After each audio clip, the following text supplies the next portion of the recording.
Every time an athlete takes the field, their body enters a high-stress environment.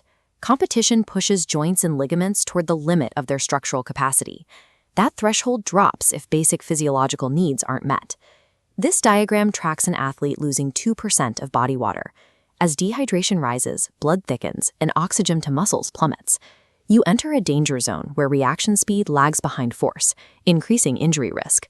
Against the complex mechanics of a torn ACL or a lateral ankle sprain, a quick calf stretch and some water on the sideline provide zero structural protection.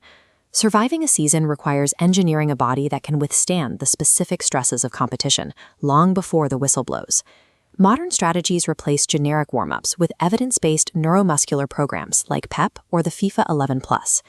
As this manual details, players must understand the importance of injury prevention before they ever begin the physical exercises. Athletes use landing stabilization drills like drop landings to pre-set their muscular reactions. These movements train the muscles to absorb shock safely upon impact. This vector analysis compares two ways a knee joint can take a landing. When mechanics fail, the hip rotates inward and the knee buckles toward the center. This is called adduction, the specific movement that drives ACL failure. Proper training forces the leg to maintain a stable, neutral path. This chart tracks injury rates for youth athletes. Teams that committed to these protocols saw severe acute injuries and long-term overuse issues drop by nearly 48%. The training acts as a software update for the nervous system. When an athlete is exhausted in the final minutes of a match, their body instinctively defaults to its strongest alignment. Even perfect mechanics will fail under excessive stress. Elite teams track training load, the total physical stress placed on an athlete, to find the exact threshold between building endurance and causing tissue damage. This graph plots the two halves of load management. You have external load, like total running distance, plotted against internal load, which is how the body responds to that work, measured by heart rate. Monitoring systems use this relationship to flag dangerous patterns.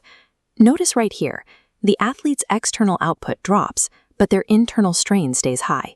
That deviation signals systemic fatigue. The highest risk is an acute spike. If volume jumps past what tissue is prepared for, the athlete enters this high-risk zone. Finding optimal load acts as a protective buffer, safely stimulating adaptation to handle higher intensities over time. Managing this load isn't a restrictive measure, it's a performance enabler to ensure athletes are never forced into a state of structural vulnerability. Even with careful monitoring, injuries occur. Recovery relies on the SAID principle, specific adaptation to impose demands. Tissues only rebuild when stressed progressively, provided the athlete maintains strict conditioning to prevent re-injury. For a standard lateral ankle sprain, the first 72 hours focus on containment. The PRICE protocol, protect, rest, ice, compress, and elevate, exists solely to stabilize the joint and control the initial swelling. Once the swelling recedes, the priority shifts to restoring range of motion. Athletes start with non-weight-bearing exercises, like tracing the alphabet in the air with their toe, to maintain flexibility without overstressing the ligament. When a ligament tears, the brain loses critical sensory feedback from that joint. To rebuild that connection, athletes use balance training. Standing on an unstable surface forces the ankle to make constant micro-adjustments, restoring the lost neural pathways. Returning to sports requires passing objective mechanical tests. You start by hopping on the toes without pain, progress to straight-line jogging, and finally execute high-speed zigzag patterns without any instability. Successful rehabilitation is a ladder of objective physical milestones. It is never based on a subjective feeling of being ready. The steps taken to protect the body are the exact same variables that maximize its capabilities. Increased hamstring power, achieving better balance, and perfect hydration are what drive peak athletic performance. Load management and biomechanical alignment serve one primary goal: ensuring an athlete can train and compete consistently without the interruptions of the rehab room.